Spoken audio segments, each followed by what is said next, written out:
अवधी त्याचे जडे हो केवळ तो शिवरूप काळ त्याच्या पाया पडे जय जय त्र्यंबकराज गिरिजानाथा गंगाधरा हो त्रिशूल पाणी शंभो नीलग्रीवाय शेखरा हो लावून या निज भजनी सगळा पूर्वीसी मनता मना हो संतती संपत्ती देसी अंती सुखविसी मयातना हो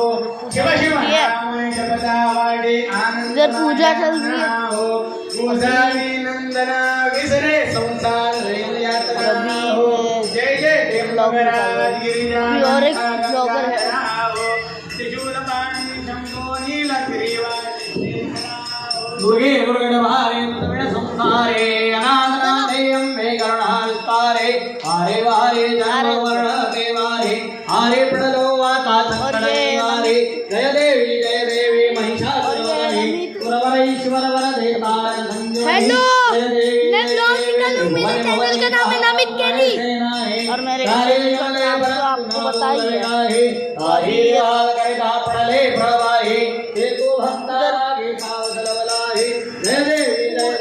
महिषासुरमर्दिनी पुरवरेश्वर वरदेवता संजोनि पूरा भरने वाला है पूरा भरने वाला है प्रसन्न हो से सदाशा आज पूरा भरने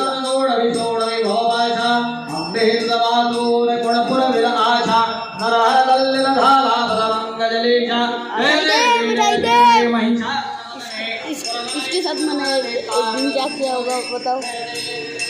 धूप दीप दाना आटा कापुर समझे आपको मतलब होएवा कापुर आरती रत्नाजड सिंहासनी मंगलमय मूर्ती कर्पूरा सम निर्मळ मागे मानसरा